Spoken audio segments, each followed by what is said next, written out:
नमस्कार, स्वागत है आप सभी को। आज की विषय है माली और भगवान जगन्नाथ जी की सच्ची कथा। यह कथा बहुत सुंदर है, आप लोग जरूर पढ़िएगा।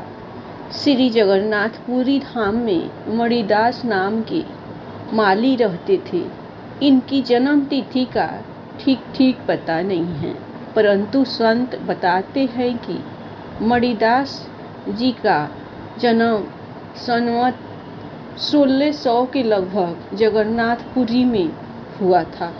फूल माला बेचकर जो कुछ मिलता था उसमें से साधु ब्राह्मणों की वे सेवा भी करते थे।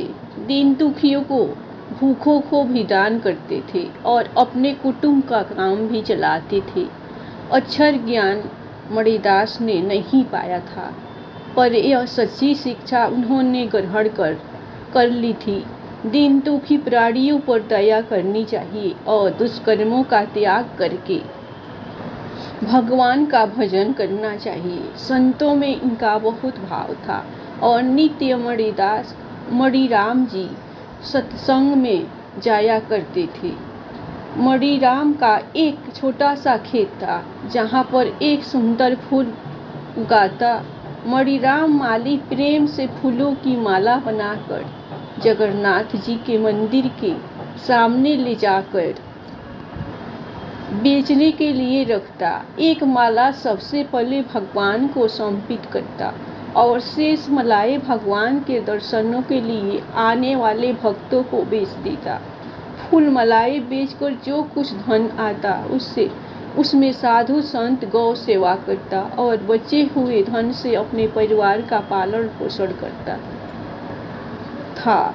कुछ समय बाद मणिदास के स्त्री पुत्र एवं एक भयंकर रोग की चपेट में आ गए और एक एक करके सबका परलोकवास हो गया। जो संसार के विषयों में आसक्त, माया मोह में लिप्टे प्राणी है, वे संपत्ति तथा परिवार का नाश होने पर दुखी होते हैं और भगवान को दोष देते हैं। किंतु मणिदास ने तो इसे भगवान की कृपा मानी। उन्होंने सोचा, मेरे प्रभु कितने दयामय हैं कि उन्होंने मुझे सब ओर से बंधन मुक्त करा दिया। मेरा मन स्त्री पुत्र को अपना मानकर उनके मुंह में फंसा रहता था। श्री हरि ने कृपा करके मेरे कल्याण के लिए अपनी वस्तुएं लौटा ली। मैं मोह मंदिरा से मतवाला होकर अपने सच्चे कर्तव्य को भूला हुआ था। अब तो जीवन का प्रत्येक क्षण प्रभु के स्मरण में लगाऊंगा। मणिदास अब साधु के वेश में अपना सारा जीवन भगवान के भजन में ही बिताने लगे।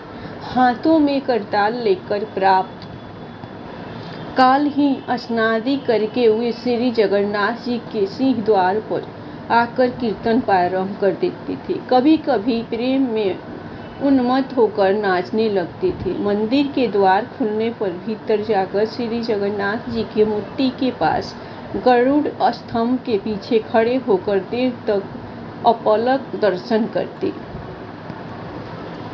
करते रहते और फिर अष्टांग प्रणाम करके कीर्तन करने लगते थे। कीर्तन के समय मणिदास को शरीर की सुधि भूल जाती थी। कभी नृत्य करते, कभी खड़े रह जाते, कभी गाते, स्तुति करते या रोने लगते, कभी प्रणाम करते, कभी जय जयकार करते और कभी भूमि में लौटने लगते थे। उनके शरीर में अश्रु, अस्वेद, कंप, रोमांच आदि आठों सात्विक भावों का उदय हो जाता था।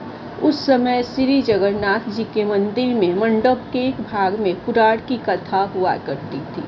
कथावाचक जी विद्वान तो थे, पर भगवान की भक्ति उनमें नहीं थी। वे कथा में अपनी प्रतिभा से ऐसे भाव बतलाते थे कि श्रोता मुग्ध हो जाते थे।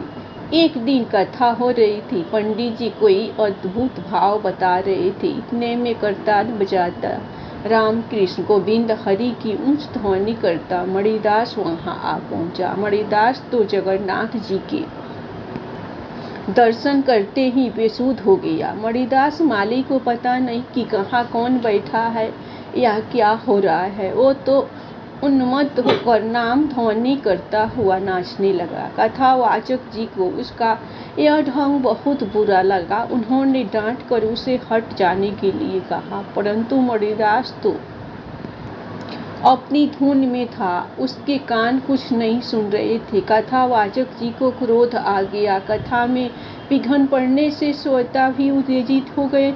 मणिदास पर गालियों के साथ साथ थप्पड़ पड़ने लगे। जब मणिदास को ब्रह्म ज्ञान हुआ तो वह भौंचक्का रह गया। सब बातें समझ में आने पर उसके मन में प्रणय कोप जगा। उसने सोचा, जब प्रभु के सामने ही उनकी कथा कहने तथा सुनने वाले मुझे मारते हैं तो मैं वहाँ क्यों जाऊँ।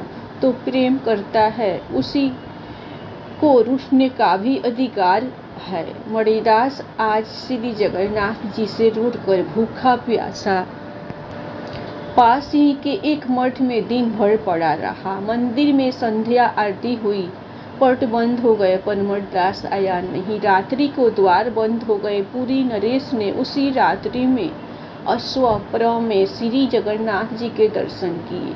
प्रभु कह रहे थे कि तू कैसा राजा है, मेरे मंदिर में क्या होता है, तुझे इसकी खबर भी नहीं रहती। मेरा भक्त मणिदास नित्य मंदिर में करताल बजाकर नृत्य किया करता है।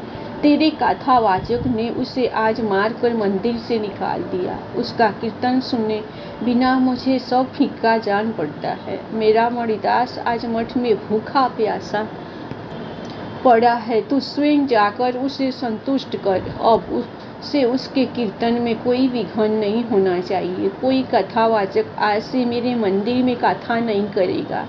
मेरा मंदिर तो मेरे भक्तों के कीर्तन करने के लिए सुरक्षित रहेगा। कथा अब लक्ष्मी जी के मंदिर में होगी।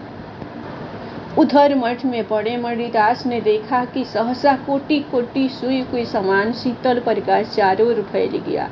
स्वयं जगन्नाथ जी प्रकट होकर उसके सिर पर हाथ रखकर कह रहे हैं, बेटा मणिदास तू भूखा क्यों है? देख, तेरे भूखे रहने से मैंने भी आज उपवास किया है। उठ, तू जल्दी भोजन तो कर ले। भगवान अंतर्धान हो गए। मणिदास ने देखा कि महाप्रसाद का थाल सामने रखा है। उसका प्रणय रोष दूर हो गया। प्रसाद पाया। उसने उधर राजा की निंदा टूटी। घोड़े पर सवार होकर वह स्वयं जांच करने मंदिर पहुंचा। पता लगाकर मठ में मणिदास के पास गया और प्रणाम करके अपना अश्वपर सुनाया। राजा ने विनती करके कहा कि आप पुनः नित्य की भांति भगवान को कीर्तन सुनाया करें। मणिदास में अभिमान तो था नहीं, वह राजी हो गया। राजा ने उसका सत्कार किया। करताल लेकर मणिदास स्तुति करता हुआ श्री जगन्नाथ जी के सम्मुख नृत्य करने लगा। उसी दिन से श्री जगन्नाथ मंदिर में कथा का वाचना बंद हो गया। कथा अब तक श्री जगन्नाथ जी के मंदिर के नैऋत्य कोण में स्थित श्री लक्ष्मी जी के मंदिर में होती है। मणिदास जीवन भर श्री जगन्नाथ जी के मंदिर में कीर्तन करते रहे। अंत में श्री जगन्नाथ जी की सेवा के लिए लगभग 80 बरस की आयु में मणिदास जी भगवान के दिव्य धाम पधारे। संतों ने मणिदास भक्त का जीवन काल संवत 1600 से 1680 यह बताया है। धन्यवाद। कहानी आप लोगों को पसंद आए तो आप लोग जगन्नाथ जी के नाम पर लाइक सब्सक्राइब जरूर कीजिएगा।